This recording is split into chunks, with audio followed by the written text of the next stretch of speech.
My son found a birthday card from Uncle Marcus in my wife's drawer. That would have been weird enough, except Marcus is her ex. And the note inside? He looks more like me every year. Let me back up. My name's Daniel.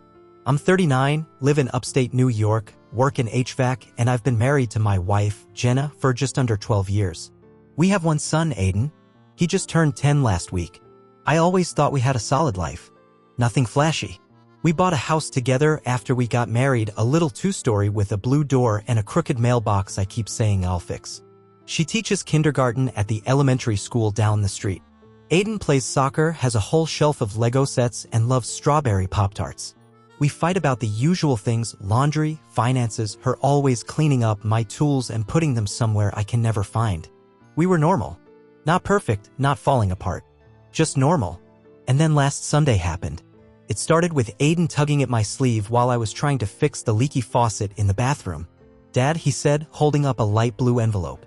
"Who's Uncle Marcus?" I frowned, wiping my hands on a towel. "Where'd you get that?" "Mom's drawer." I was looking for tape. I didn't open it. It was already open. I took the card from him, trying to stay casual, but my chest was already tightening. I'd heard that name before. Years ago. A Marcus from her past. Ex-boyfriend. Ex-something. The envelope was thick, like it had been handled a lot. No postage stamp, this hadn't come through the mail. Just a neat little "to Aiden" written on the front in blocky handwriting. Inside was a card with balloons and glitter. Not unusual. But the message inside made my stomach churn. "Happy 10th birthday, champ. You're growing fast. He looks more like me every year. Uncle Marcus." I read it again. Then a third time. The words didn't change. "He looks more like me every year." I sat on the edge of the bathtub, the card in my lap. My vision tunneled. Who writes that to a child that's not theirs? Who even thinks something like that? And why was it hidden? Aiden was already back in the living room, oblivious. I walked down the hallway, card in hand, and opened the bedroom door. Jenna was folding laundry on the bed, humming along to some podcast through her AirPods. I held up the card without a word. She glanced up and her face changed immediately. That flicker of recognition. Then panic. Then something she tried to mask as indifference. "Where'd you find that?" "You tell me." Her lips pressed into a line. "It's just a card. From Marcus. He sent it to be nice. You didn't give it to Aiden." "I forgot." "You forgot, or you didn't want me to see it?" She didn't answer. That silence was louder than anything she could have said. I wish I could tell you I stayed calm. But my hands were shaking. My chest felt like it was going to crack open. "He looks more like me every year?" "What the hell does that mean, Jenna?" She sat down on the bed, clutching a towel like it might anchor her to the earth. "It's just how he jokes. He's always been like that. You know that's not true." "No," I said. "I don't know that." Because suddenly I was remembering little things. Things that hadn't meant anything before. Like the time her mom accidentally called Aiden a spitting image of someone, then quickly changed the subject. The time Jenna got weirdly defensive when I brought up doing a DNA test for some ancestry site. And now this card. I stared at my wife, my partner of over a decade, and for the first time, I genuinely didn't know what she was thinking. Or who she really was. That night, I couldn't sleep. I kept hearing that line in my head. "He looks more like me every year." And I kept looking at Aiden, his brown eyes, his little half-smile, the same one I thought he got from me. Now I'm not so sure. And I don't know what's worse, the possibility that she cheated or the possibility that she's been hiding the truth about my son for a decade. I didn't go to work the next day. I told my boss I had food poisoning, which wasn't technically a lie. My stomach had been in knots since I read that card, and I couldn't keep anything down anyway. My body knew what my mind was still trying to reject. Jenna went to work like nothing had happened. Woke up early, packed Aiden's lunch, kissed him on the forehead, and smiled at me like she hadn't detonated a grenade in our lives the night before. I didn't say anything then. I couldn't. I was afraid of what might come out if I opened my mouth. Instead, I waited until she got home. Aiden was at a sleepover that night, thank God, and I was sitting at the kitchen table with the card in front of me like it was Exhibit A in a trial neither of us wanted to be part of. "We need to talk," I said. She sighed. Not nervously. Not guiltily. Just tired. Like she'd rehearsed this moment in her head. "I know," she said. "So talk." She sat across from me. No makeup. Hair pulled back. Still wearing her school ID badge around her neck. She looked like the woman I'd spent years building a life with, and also like a stranger. "It's not what you think," she said. That phrase. It should be banned from every serious conversation. It's always what you think, or worse. You said Marcus was just some guy you dated in college. He was. Were you still with him when we started dating? She hesitated. That split-second pause before denial, it felt like someone turning a knife. No, she said. Not exactly. We were broken up. Kind of on and off. It was messy. Did you sleep with him around the time Aiden was conceived? Silence. She looked down. And that right there was the answer. I didn't know I was pregnant, she said quietly. Not right away. I was with you. Things were good. I didn't think it mattered. Didn't think it mattered? My voice cracked. That's not something you just decide for someone. I didn't want to lose you. And I didn't know whose he was. I still don't. I stood up so fast my chair scraped hard against the tile. Do you hear yourself? That's our son. And you're telling me you've been unsure for 10 years. She was crying now, but I couldn't find any sympathy inside me. I felt like my entire world was being rewritten sentence by someone else's pen. I thought it didn't matter, she said again. You love him. You've raised him. He's your son. I clenched my jaw. But is he mine? That broke something in her. She buried her face in her hands, sobbing into her sleeves like a child. But I didn't go to her. Not this time. The next day, I drove to CVS and bought a DNA test. One of those home kits. Not exactly courtroom grade, but enough to point me in the right direction. I didn't tell her I got it. I just waited until Aiden was brushing his teeth, then pulled him aside. Hey, bud, I said gently. Want to help me with a science thing? He nodded eagerly. He loves that kind of stuff. We did the swab together. I made it fun, turned it into a secret experiment, and told him not to mention it to Mom yet because I wanted it to be a surprise. He grinned. Okay, Dad. I had to lock myself in the bathroom after that just to cry. I wasn't ready to say it out loud, but deep down I already knew the truth. That kid is my entire world. No piece of paper can change that. But I still mailed the test. 3 days later, Marcus texted Jenna. I saw the name light up her phone screen when she left it on the coffee table to grab something from the kitchen. She had no idea I saw it. And now I was done waiting. I picked up her phone. My hands didn't even tremble this time. That numbness had become a shield. I unlocked it with the code I wasn't supposed to know and opened the message. You didn't give him the card. You said you would. He deserves to know. That was all it said. But that was enough. Enough to know this wasn't just some ex randomly reaching out. They'd been talking. She'd lied again. I didn't confront her right away. Not yet. I wanted the test results first. I needed confirmation, not because I didn't believe her, but because I couldn't believe anything she said anymore. It took 4 more days. The email came at 6:17 p.m. on a Tuesday. I sat alone in my truck outside Aiden's soccer practice, watching the sun go down as I read the line that made everything go silent in my head. Probability of paternity, 0%. I closed the tab, put my phone down, and for the first time in my life, I didn't know who I was anymore. I didn't go home that night. I couldn't.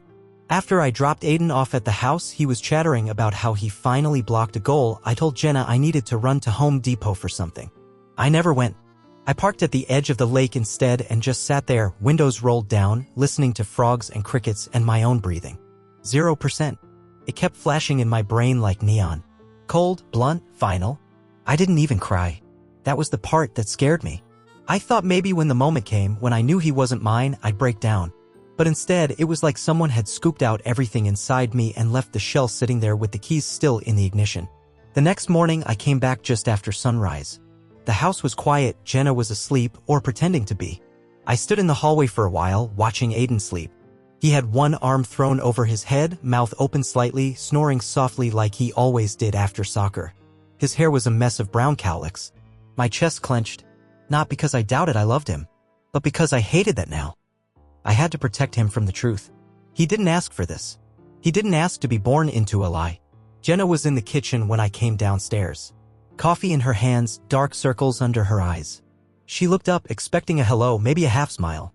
I didn't give her either. We need to talk. Now. She set the mug down like it burned her. Daniel. I got the test results. Her mouth opened. Closed. She gripped the edge of the counter, her knuckles turning white. I'm sorry, she whispered. I didn't know how to tell you. No, I said. You chose not to tell me. And then you let me build a life around a lie. Please, I'm not done. I pulled my phone out, scrolled to the screenshot, and turned it so she could see it. Do you see that? I said, my voice low, shaking now with rage. Do you understand what this means?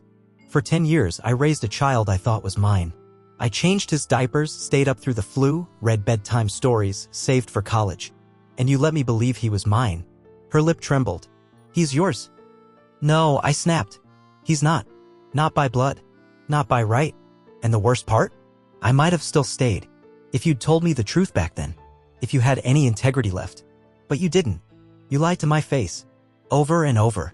Tears streamed down her cheeks. I didn't want to lose you. You already did. She collapsed into the kitchen chair, sobbing like something had snapped inside her. But I couldn't bring myself to comfort her. I was done patching up the mess she made.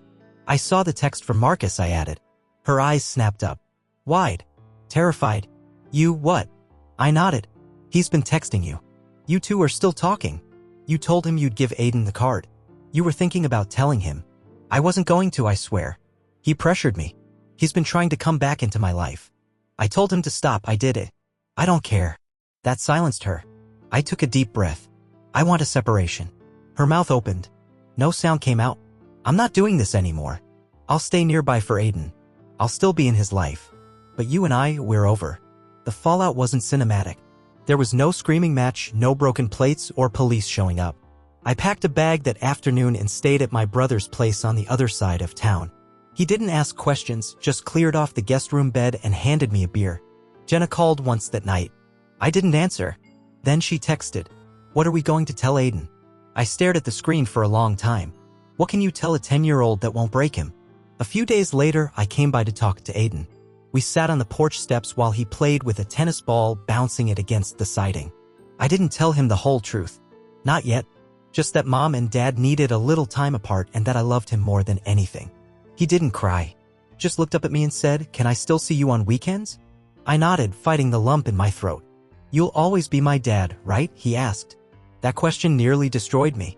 I pulled him into my arms and whispered, "Always." I moved into a furnished rental 2 towns over. A little 1-bedroom apartment above a pizza joint. The kind of place you get when you're not trying to start over, just trying to breathe again. The first few nights were the hardest. Not because I missed Jenna, those feelings had been quietly dying for a while, but because of the empty silence where Aiden used to be. His footsteps in the hall. His goofy laugh. The way he used to crawl into bed during thunderstorms even though he was too old for it. I didn't realize how much of my identity was tied to being his dad until it was just me, a folding chair, and a half-unpacked duffel bag. And yet, even in that silence, I knew one thing without question. I wasn't going anywhere. I called Jenna 3 days after I left. "I want shared custody," I said. "Or as close as we can get. I don't care what the DNA says. I've been his dad for 10 years. I'm not stopping now." She was quiet. Then, "I was afraid you wouldn't want him." That sentence made me sick. I do want him. He's not the one who lied. I met with a family lawyer. Explained everything. She said I had a strong case for custody not because of blood, but because of bond. Legal precedent exists for situations like this where the child knows one man as dad his whole life. And Aiden did. Still does. Jenna didn't fight me on it. Maybe out of guilt. Maybe out of fear the truth would come out in court. Or maybe, just maybe, she knew deep down that I was the better parent. A week later, I picked Aiden up for our first weekend apart from the house. I had cleaned up the apartment, bought a second-hand Nintendo Switch, and even found a loft bed on Facebook Marketplace to make the space feel more like his. He walked in, looked around, and said, "It smells like pizza." I grinned. That's the perk of living above a pizza place. He giggled, dropped his backpack, and immediately started exploring. I gave him the big tour, which took all of 5 minutes, and then we made a frozen lasagna and played Mario Kart until he passed out on the couch mid-game. As I watched him sleep, arms sprawled and face flushed with contentment, something settled in me. This is still real. This is still fatherhood. It didn't matter what some piece of mail said. But I wasn't done with Jenna. We still hadn't talked about Marcus. And I couldn't shake the feeling there was more to the story. That next Monday, I asked her to meet me in person. Neutral ground. We ended up at a diner, both of us nursing lukewarm coffee while avoiding eye contact. "Are you still in contact with him?" I asked. "No," she said. Then, after a pause, "Not since that text." I blocked him. I raised an eyebrow. "He wrote that card, Jenna. He thinks Aiden is his son." She nodded slowly. "He's always believed that. He used to say it as a joke. But then, after I told him I was pregnant, he started reaching out again. Every year. Every birthday. I never gave the cards to Aiden. So he's been keeping tabs?" She looked ashamed. "Yes. I didn't know how to make him stop without him doing something drastic. He's not a bad guy, Dan. But he's not a good one either. I stared at her. Did he ever threaten you? She didn't answer. Just stared into her cup like the answer was floating in there somewhere. That night, I went back to the apartment and sat on the edge of the bed for a long time. I didn't know what was more terrifying, the idea that Jenna might have been manipulated or that Marcus still thought he had a place in Aiden's life. That was the moment the protective side of me kicked in. The part that didn't care about failed marriages or paternity tests. That boy was mine, and I would burn the world down before I let anyone confuse him or take him away. The next week, I met with a therapist who specialized in family trauma and child adjustment. I wanted to know how and if we should ever tell Aiden the truth. She asked a lot of hard questions. Are you hoping to clear your conscience or protect your son? Do you think he needs to know now, or are you afraid someone else will tell him first? And the one that gutted me. If you wait until he's older, will he forgive you for not telling him sooner? I didn't have all the answers. But I knew this. Aiden deserved stability. And right now, I was the most stable thing he had. It happened on a Saturday. Aiden and I had just gotten back from a movie, some animated thing with robots and dragons, and were walking into my apartment with leftover popcorn and that giddy post-movie energy still bouncing around. Then my phone buzzed. Unknown number. I usually ignore those. But I had a bad feeling in my gut before I even looked. The message was short. We should talk. You deserve the truth. M. My fingers clenched around the phone. I hadn't saved his number. I didn't need to. I knew it was him. Marcus. The man who'd written that card. The man who might be biologically my son's father. I didn't reply. I wasn't going to. But all night, the words played in my head on repeat. You deserve the truth. At midnight, when Aiden was asleep and the popcorn was stale and my nerves had officially frayed, I caved. I texted back. What truth? He replied almost instantly. Meet me. 10 a.m., Carlton Park. By the big oak tree. I didn't tell Jenna. I didn't even tell my brother. The next morning, I dropped Aiden at his grandma's and drove to Carlton Park with my stomach in knots and my thoughts bouncing between anger, fear, and something I didn't want to name, curiosity. He was already there.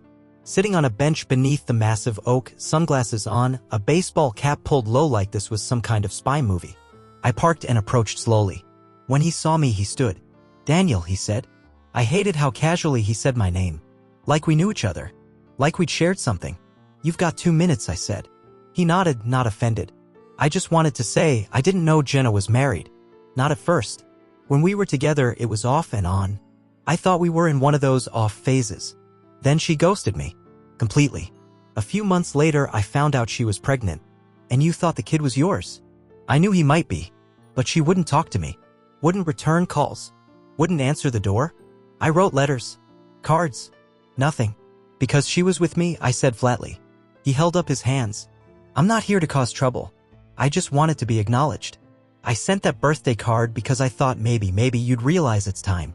I stared at him. You think this is about you? This isn't some lost father sob story. This is about Aiden. A kid you've never met. Who doesn't know you. Who's had a father his whole life. Marcus exhaled. That's why I haven't pushed it. I didn't go to court. Didn't show up at your house. But I have a right to know. I stepped closer. Let me make this simple. You have no rights. Biologically? Maybe. Legally? No. And emotionally? Less than 0? He flinched just a little. I didn't stop. You sent that card to mess with Jenna. To feel important. But you didn't think about him. And that tells me all I need to know. His jaw tightened. You think I'm the bad guy here? No, I said. I think you're irrelevant. And I walked away. That night, I didn't sleep. Not because I was afraid Marcus would show up again, but because I realized something terrifying. Someday, Aiden might want to know about him. Not because I'd tell him, but because kids grow up. They ask questions. They look through drawers. They find old photos, letters, cards.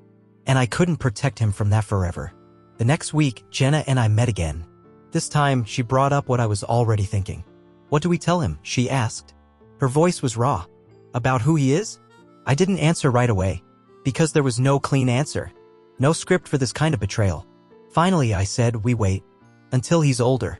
Until he asks. And then we tell him the truth. But we tell it together. No lies. No filters. Just facts. She nodded slowly. And Marcus. He's out. If he pushes, I'll get a restraining order. You need to block him. And if I find out you're still talking to him, we're done for good. Not just the marriage. Everything. She looked me in the eye. I understand. Aiden's next birthday came a month later. He wanted a Jurassic Park cake and a sleepover with 2 friends. Simple, easy. We played board games, watched movies, and I helped him set up a blanket fort in the living room. As I was tucking him in, he looked up at me and said, "Thanks, Dad, for everything." I smiled and kissed his forehead. "Always, buddy." And I meant it. 2 years have passed since the card. It's strange how something so small, so quiet, can change everything. It wasn't a scream. It wasn't an affair discovered in a hotel or a custody battle played out in court. It was a birthday card. A stupid card. And yet it cracked our lives open, exposed the lies that had grown like mold behind the wallpaper of our happy little family. But what grew in its place, that's something else entirely. Jenna and I finalized the divorce a year ago. It was calm. Almost too calm. We agreed to 50-50 custody, no alimony. She moved into a smaller house 10 minutes away and Aiden goes back and forth like clockwork. We co-parent like professionals, clear handoffs, shared calendars, polite texts. There are no more emotional outbursts, no more lies lurking behind polite smiles. Just the quiet, exhausted peace of 2 people who broke something they can never fix. She's been seeing someone new. A gym teacher, I think. I don't ask. I've dated here and there. Nothing serious. It's hard to let someone in when part of you still feels like a puzzle that doesn't fit together anymore. But I'm okay with that. Because I'm not trying to build a perfect life anymore. I'm just trying to be the dad he deserves. Marcus never reached out again. Maybe it was the confrontation in the park. Maybe Jenna really did block him. Maybe he realized there's no place for him in Aiden's life. I still check the security cameras outside my place from time to time. Not out of fear. Just habit. I think about him more than I want to admit. What he knows. What he doesn't. What role, if any, he could have played if the truth had come out differently. But then Aiden laughs at one of my dumb jokes. Or asks me to help him with a school project. Or reaches for my hand when we cross the street. And I remember. Marcus may have passed on his genes. But I passed on everything else. Aiden's 12 now. Taller. Smarter. Starting to ask deeper questions about the world. Last week, he asked if I had any baby pictures of him. We were sitting on the floor of my apartment going through old boxes when he held up a photo of Jenna holding him in the hospital. "Where were you?" he asked. I swallowed hard. "I was parking the car," I lied gently. "But I was there. I've been there every day since." And it's true. I've been there for his first steps. His first words. His first scraped knee and his first spelling bee. I was the one who taught him how to ride a bike, how to apologize, how to listen. One day he may find out the truth. And when he does, I'll be ready. I won't lie to him. But I'll tell him this. You didn't come from me. But you came to me. And from the first moment I held you, I chose you. I chose to be your father. And I choose it again 1,000 times over. Last night, he fell asleep on the couch next to me, drooling on my arm, mouth half open, remote still in his hand from whatever movie we'd been watching. I looked down at him, at this almost teenager who still liked to hold my hand in the parking lot. And I realized, that card didn't break me. It revealed me. It forced me to look at who I really was beneath the role I thought I was playing. I wasn't just dad because I shared DNA. I was dad because I stayed. Because I showed up. Because when the truth came crashing in, I didn't run. So here we are. No white picket fence. No perfect marriage. Just a man and his son. And sometimes that's more than enough.